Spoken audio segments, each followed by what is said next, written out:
One of the temptations we all have is to idealize the past and to put on special spectacles and look back to a golden age, either in our own life or the life of the world, when everything was much better than it is now.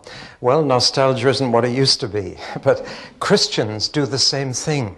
And many Christians look back to a certain age in church history which they think was ideal and try and relive it.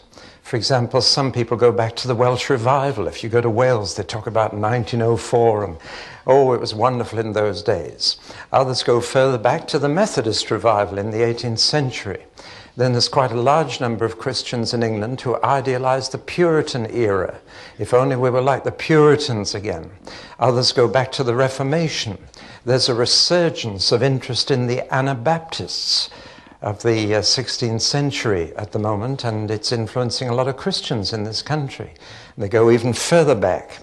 When were the good old days, the days of the church fathers, or the New Testament period? Surely the church was ideal in the New Testament period. Well, it wasn't. The church of the New Testament had problems. They had pressures from outside, but they had big problems from inside. I want to say something right away. The church was never destroyed by pressure from outside. That just makes the church stronger. But problems inside can destroy a church.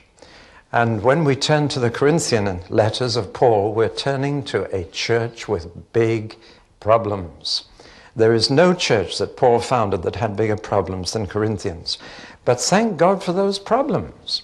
Without them, we wouldn't have had these two marvelous letters. We wouldn't have 1 Corinthians 13, that matchless song of love. We wouldn't have 1 Corinthians 15, which is the earliest account of the resurrection appearances of the Lord in the New Testament, while many of the witnesses were still alive. And it's earlier than any of the 4 Gospels. So we wouldn't have any of this. Now, mind you, the church had big problems. They were very deeply divided. They had parties and cliques following different ministers. They had immorality of the worst kind. It was openly known, not just in the church, but in the whole of Corinth, that in this church there was a man living in sin with his mother, or possibly his mother-in-law, but certainly in a forbidden relationship, which even pagans would have condemned. They were getting drunk at the Lord's table. Fancy that, people arriving for communion and scoffing all the bread before other people came and drinking all the wine and lying drunk, so that by the time the congregation arrived, there were drunk church members around the communion table. Can you imagine it? You and I would have written off such a church. We'd have said, it's no good, don't go near it. Paul did not. He didn't write them off. He sought to bring them through to a better position. They had all kinds of aggressive feminism. There's nothing new under the sun, is there? All right, let's then look at the churches of Corinth. But first, I think we want to look at the city. Its position not only affected the city, but affected the church very deeply. It's on that narrow isthmus of land which joins the mainland of Greece to the Peloponnese. And it's a very narrow strip of land there. And that's very significant, because ships invariably came this way, and if they were big ships, they discharged their cargo at Corinth, and the cargo was carried a few miles over the land and put on another ship to go east. The smaller boats were actually pulled out of the water and pulled on rollers across a little road across there, and then launched again. Why on earth then didn't ships go around here? Because this is a very dangerous part of the Mediterranean Sea. It's like Cape Horn, and it really is dangerous. And to avoid, especially in the winter storms, to avoid going around that cape, ships came in here and either had their cargo taken across or even the boats manhandled across and put back in the water. So Corinth was a key port. Actually, Corinth was about 2 miles from the sea, and it had its own port, Lycium, here. And there was a double city wall, 2 miles from the port up to the city of Corinth, to protect the road to the port. Just outside Corinth was a mountain, Mount Acrocorinthus here, and from the top of that mountain well, it was only 2,000 feet high, but from the top of it, you could actually see Athens 40 miles away. Now, I like to parallel cities in the ancient world with cities of today. This is Edinburgh, that's Glasgow. Apologies to all Scots here, but in fact, this was the sort of refined city with the university and where the philosophers lived and so on. This was where the Festival of Arts was held, whereas this was the port, the shipbuilding place, and the Glaswegians lived here and the Edinburgh people lived here. So that gives you a kind of feel. So Athens and Corinth were real rivals, and again, like Scotland, they were at either side of the narrow bit of land that joined one part to another. Well, that gives you a little feel of the place. Archaeologists have discovered a great deal in Athens, in Corinth, especially since the earthquake of 1858, which revealed some of the ruins. And the main picture here, forget this for a moment, is the main street of Corinth, as it was in Paul's day. It's all been excavated now. And they've found the bema, the judgment seat, where Paul was judged. They've found all sorts of things, including the Jewish synagogue. So they've really revealed an awful lot, and everything tallies with Luke's account in the book of Acts. There's the mountain, 2,000 feet high, from which you could see Athens 40 miles away. The port is down this way. Nowadays, of course, they don't manhandle ships over the top. They've cut this gigantic deep ravine, the Corinthian Canal, right through, and an ocean-going liner can just squeeze through. If you go cruising in the eastern Mediterranean, you may well go through this canal now. Nero tried to cut the canal way back in Paul's day, but he failed, and it wasn't until the 19th century that this deep cut was actually made that cuts off northern Greece from the Peloponnese. So that's the background. Another thing that we need to know is that this was actually the second city of Corinth. There were two cities. The first one went back a long way, and it was very wealthy and terribly pagan. They worshipped, for example, Poseidon, the god of the sea, and above all, Aphrodite. They had a huge temple here originally, which had 2,000 priestesses. They were actually prostitutes, and worship was quite exciting in those days. You simply went and had intercourse with a priest. And you can imagine the effect that had. Apart from the fact that being a port with sailors, well, enough said. In fact, to say that a woman was a Corinthian was to call her a prostitute. And to Corinthianize became an actual verb in the Greek language, meaning to have promiscuous sex. So that was the reputation it had. It was a bad city. And incidentally, the place of all those priestesses was going to affect the Corinthian church, because the women wanted to do things that men were doing. And the background explains a great deal of why Paul concentrates on men and women relationships in Corinthian correspondence. Well, now that city was destroyed. It was a bad city. It was destroyed. And the Romans destroyed it 150 years before Christ.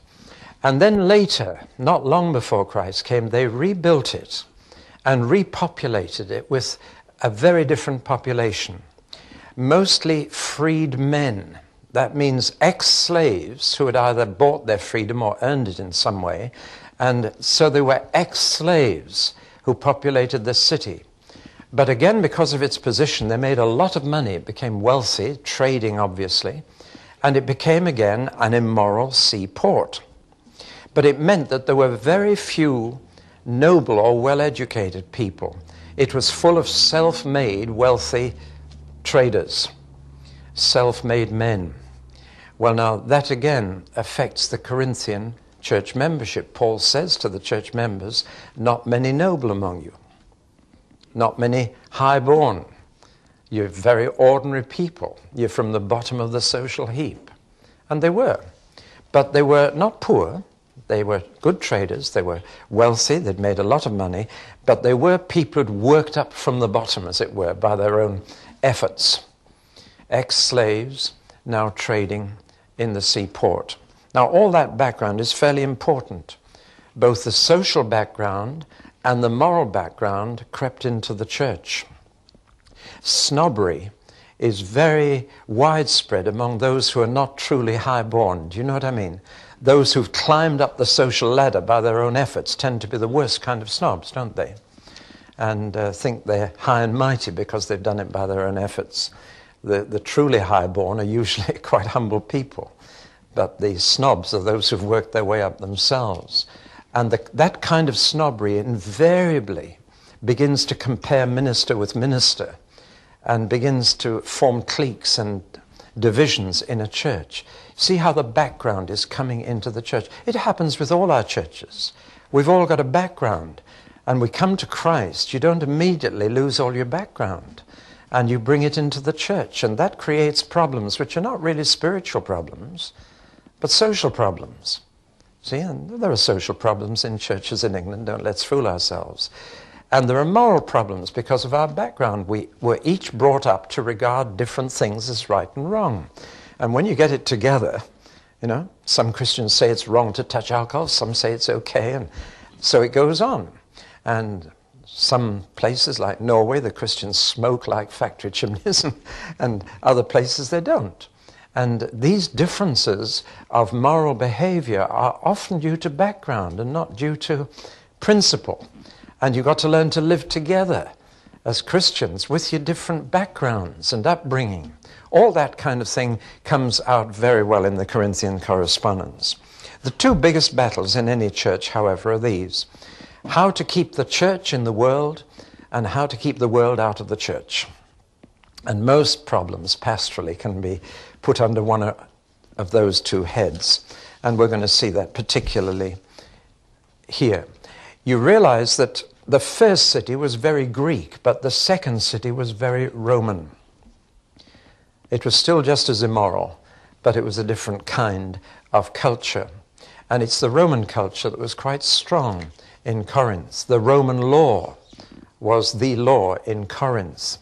And that emphasis on law meant that some of the church members in Corinth were actually going to law against one another.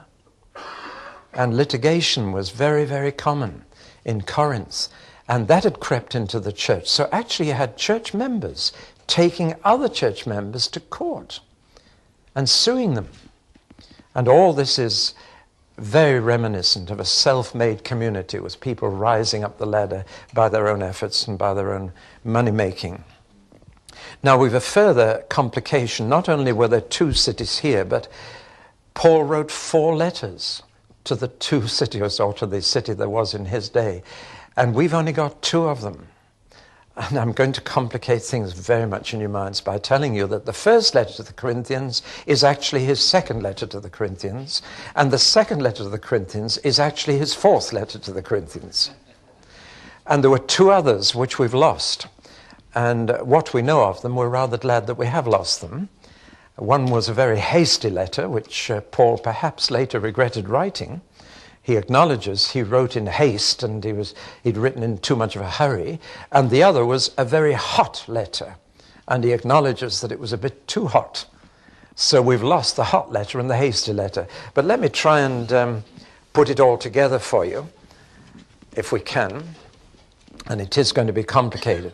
Paul actually paid 3 visits to the city, 1st, 2nd, and 3rd. But he wrote 4 letters.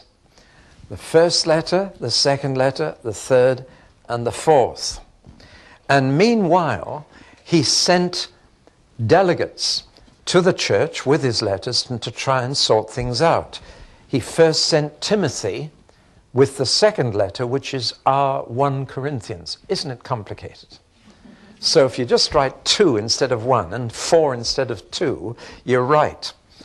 So he sent Timothy. Timothy, I'm afraid, was too timid, and he left the church in a worse state than he found it. And he came back and reported to Paul, they're worse than ever. They just didn't respond to my approach. Titus was made of sterner stuff.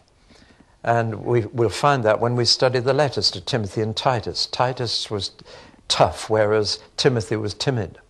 And so Paul, after Timothy's visit failed, sent Titus. And Titus succeeded in sorting them out and brought better news back. So there was a constant coming and going. See, by this time, Paul had left Corinth and was very busy elsewhere. He'd been to Jerusalem. He was now back in Ephesus. And it was between Ephesus and Corinth that all this traffic went on. So just running through it, he paid a first visit. After he'd left, 18 months he stayed and got the church going, but it was a problem church from the beginning.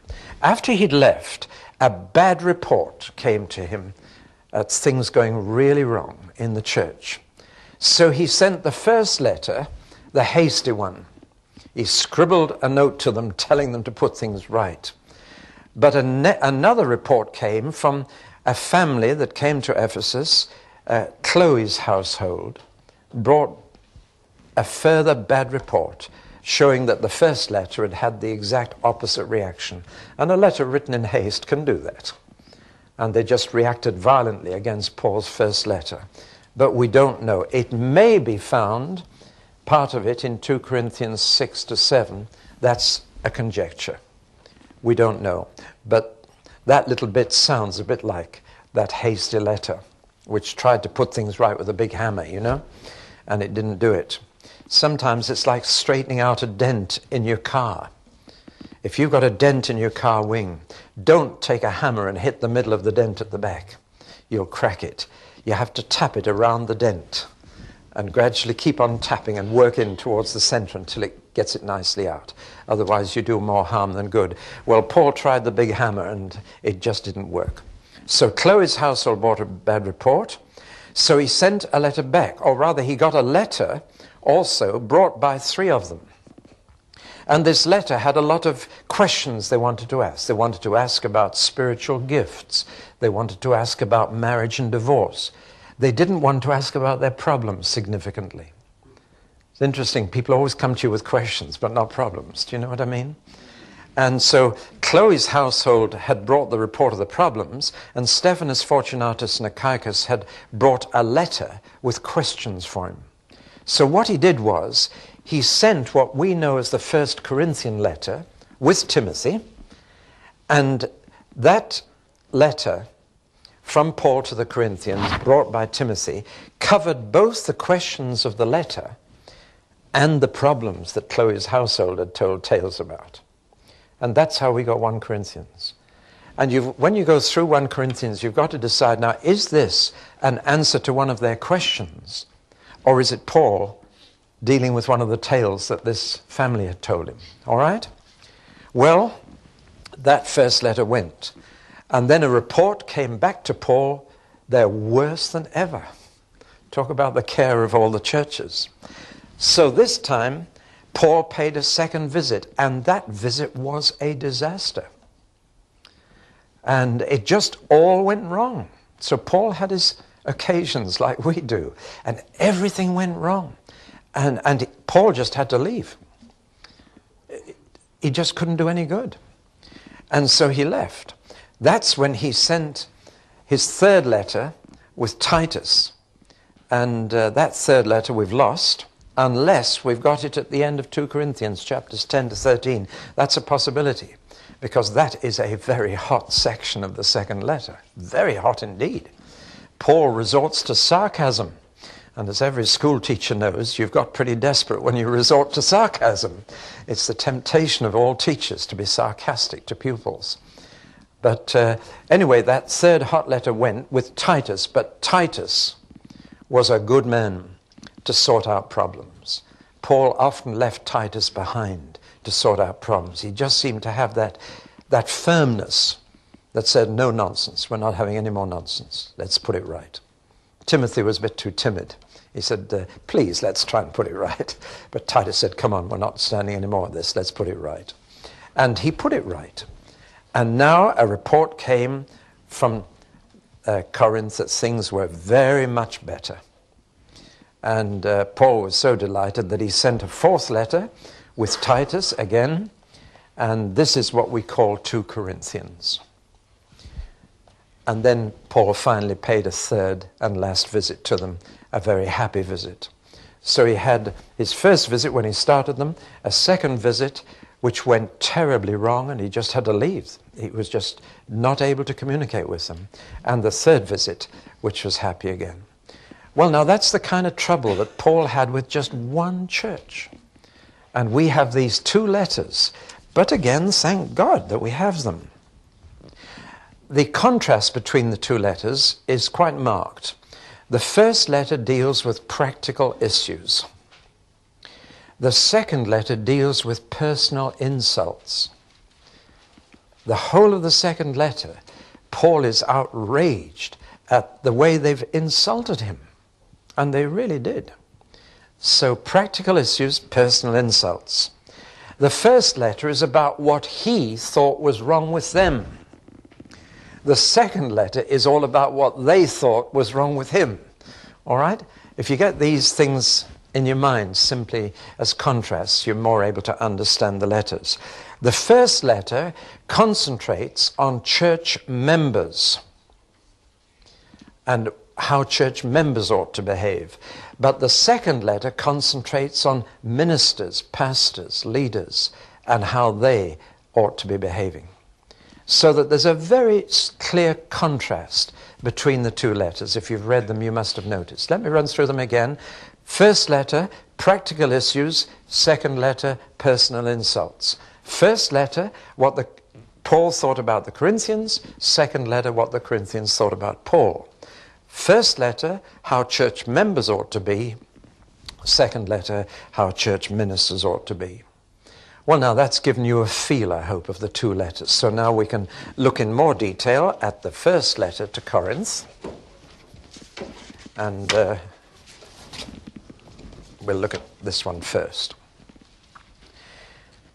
Now, let's just try and get the feel of it. It's a sandwich. And we'll forget the bread at the moment. We'll look at the filling. But it's a sandwich between the crucifixion and the resurrection. And it begins with the cross, it ends with the resurrection. Now forget that for the moment. Let's look at what's in the middle. Now I told you that Paul was dealing with two things. First, the report from Chloe's household about what was going wrong. And secondly, the letter brought by three men with questions. So there's a mixture in the middle filling of the sandwich between Paul's dealing with the problems that have been reported to him and Paul answering their questions that had come in the letter. But he doesn't deal with all those and then all those. He sort of darts about a bit, I think, to kind of disguise a little that he's slipping in what he's heard. Do you see what I mean?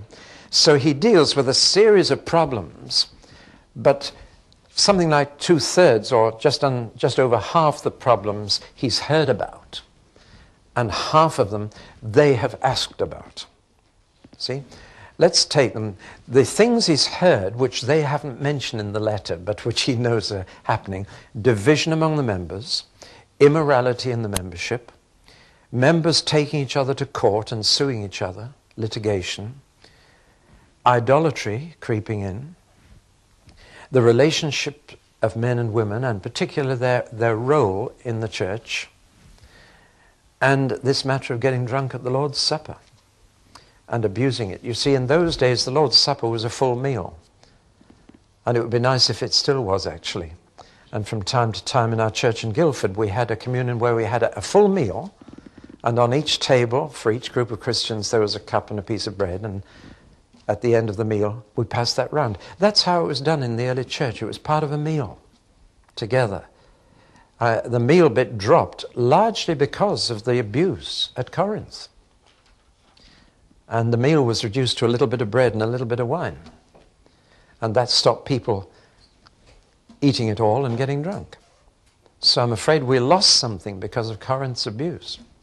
I don't know if you realize that. It was meant to be a love feast, a meal, at the end of which we remembered Jesus. And I think it'd be lovely if we went back to that. But what happens when you have meals in church? people try to put on a better meal than the last lot put on. You know what I mean? And even house group food tends to enlarge and enlarge until you don't get any prayer. You just eat together. Do you know what I mean? We've seen it happen.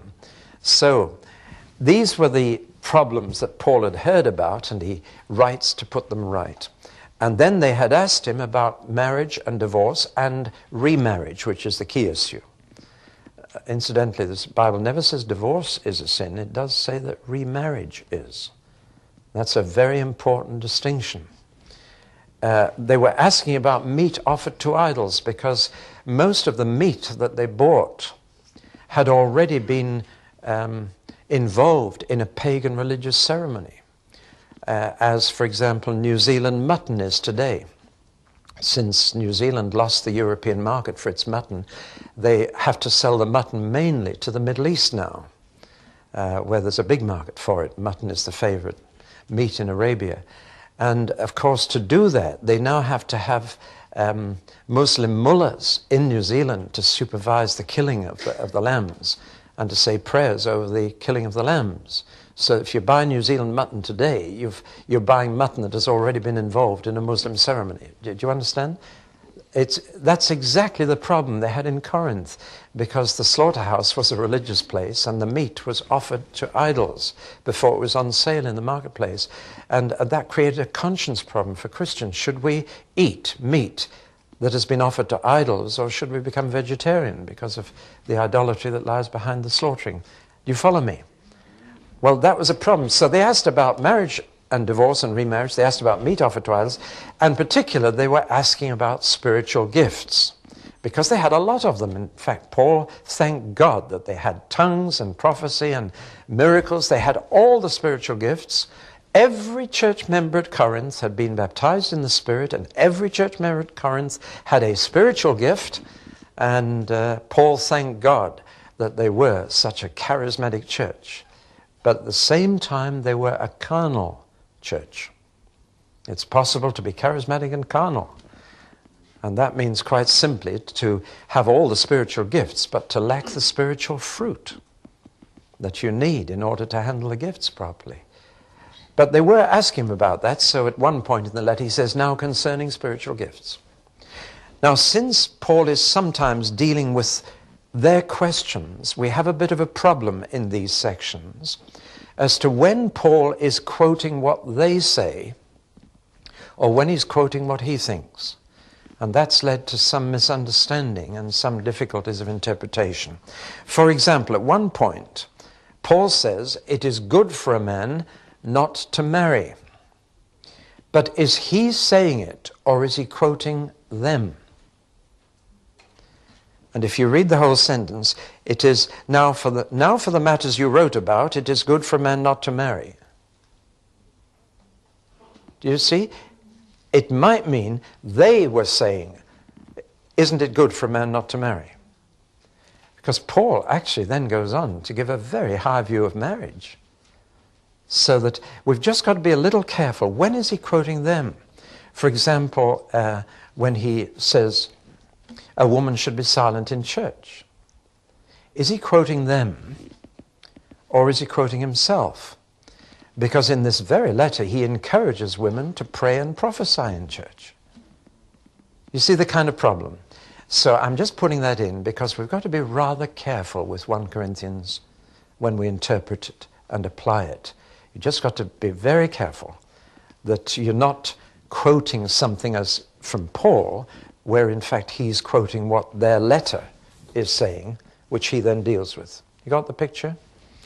But otherwise, most of it is fairly straightforward. Well, now, applying the book of Corinthians is the problem. And some people make it into a legalistic code and apply it literally and legalistically. And I want to give an illustration of this. We are not so much slavishly to copy the practice as to find the principle that Paul is applying and then apply that in our situation. Do you follow me? Let's take one example from outside Corinthians to make plain. It's amazing how many Christians have thought that Jesus wanted us to have a ceremony in church of washing feet. And so churches from time to time have said that next Sunday we're going to have a foot washing. And everybody makes quite sure they wash their feet before they come. See? And it becomes a ritual, a ceremony. That to me is legalistic application of Scripture. Let me tell you why Jesus washed the disciples' feet. Because that's the question. Why did he do it? The answer is because their feet were dirty. You got it? That's why he did it. Because in those days, with feet in open sandals and dusty roads, your feet, when you arrived for a meal, were hot, sticky, smelly, and filthy. And you couldn't hide them under the tablecloth because you reclined at the meal and lay on your left elbow and ate with your right hand. So your feet were next to the face of the next person. So the first thing that was needed before you stuck your feet under the face of the next guest was to have your feet washed. And the second bottom slave in the house took the shoes off, and the bottom slave washed the feet. That was the order of merit. That's why John the Baptist said, I'm not worthy to take the shoes off his feet, to be his second bottom slave. And Jesus washed their feet. Now then, he did it because their feet were dirty. They needed to be washed, and he did it to show that a Christian, a follower of Christ, should stoop to the lowest needs of people. But a ceremony of washing feet was not what he was after. The equivalent today would be to go and wash each other's cars out there, because that's the bit that got dirty on the way here. Do you see? And by slavishly copying a practice, we've missed the principle and turned into a ritual what was meant to be a real humbling of service to each other, however dirty the job that was needed. Well, now let's take 1 Corinthians 11. Should women wear hats? And here's a typical example of where Christians have got all tangled up. Let's say, first of all, in 1 Corinthians 11, there's nothing at all about hats. The word doesn't occur. The word veil does, and yet that word only occurs once in the whole chapter. And the statement in which it occurs is this: women have been given long hair instead of a veil. There's not a single sentence says women should wear a veil, much less a hat. It's actually about hair. And it says men's hair should be shorter than women's hair. And there's much about men having long hair as about women having short. In simple terms, the principle is that the person sitting behind you in church should know whether they're sitting behind a man or a woman. The deeper principle is that men and women are different, because the real passage is not about hats or about hair, but about head. And it's simply the principles: when you look at a man, you should think of his head, but when you look at a woman, you should think of her hair. And that clearly tells you the difference between men and women. And that as God is the head of Christ, Christ is the head of every man, and man is the head of woman. It's about heads, and letting the head be visible in the case of the men by having short hair, and letting the head of the woman be invisible by having longer hair. You see the principle? But the underlying principle is that in Christ we are still male and female. We haven't been neutered. We are still what God created us to be. And that when we worship God, we do not worship God as persons, but as men and women. And we are willing to accept what God made us. And that's why transvestism is condemned in the Bible. When men want to be like women and women want to be like men, this is a rebellion against what God has made us. And that when we worship God as creator, we come as his creatures. And we let that difference be clearly seen. So that men are saying, I'm glad I'm a man, and a woman is saying, I'm glad I'm a woman. Praise God. We praise you together as men and women. Now in our society, our culture is saying, let's obliterate all differences between men and women. And that's creeping into the church and is causing havoc in the church right now, where we do not accept what God has made us to be. So that the real principle is not hats or even hair. The real principle is heads.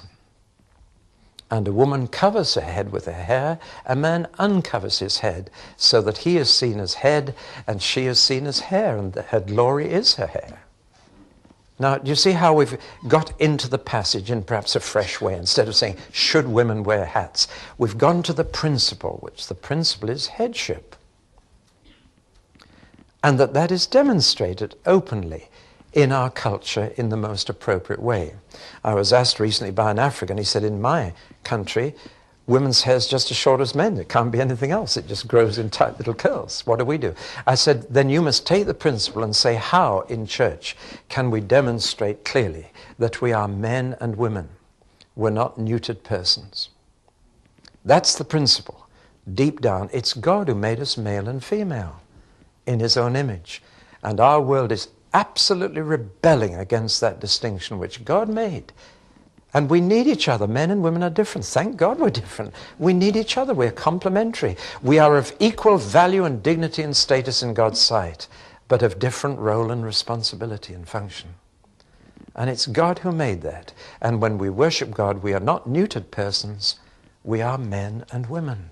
And we're praising our Creator for making us so. And we thank God for each other. Now, how important that principle is. Because there at Corinth, as today, people were trying to obliterate all differences that God has put to give us variety, to give us complementarity, to give us beauty and romance. God didn't intend chauvinism, but he did intend chivalry. And God wants us to behave as men and as women, and to worship him as men and as women. And we should do that freely and gladly. Say, God, thank you for making me what I am. There's the principle. But slavishly, oh, that woman came in without a hat. There are two wrong ways of applying 1 Corinthians 11, and I've seen them both in churches. Number one, to apply 1 Corinthians 11 to the body, but not the spirit. So a woman wears a hat, but she wears the trousers as well. Do you know what I mean? And I've seen women who wear hats faithfully in church who dominate their husbands. And they've applied the word to their body, but not to their spirit. Do you follow me? The opposite angle, the opposite extreme, is to apply it to your spirit, but not to your body. And that is crazy, because we are bodies. Our spirits are in bodies. And that says, well, as long as my spirit acknowledges the headship of men, that's okay. No, you should reflect that in outward appearance. Because body is part of you, and we worship God with our body. To worship with our body is an acceptable sacrifice. So it applies to body and spirit, that we accept the basic principle of headship, and that we let that show outwardly, so that people know we are men and women of God. Well, we'll close there, because I've still got more to say about 1 Corinthians, but I thought I'd take that one example to show you how we can get into legalistic application of Scripture, instead of getting behind it. To what principle is Paul really applying here? And how can we apply that principle today?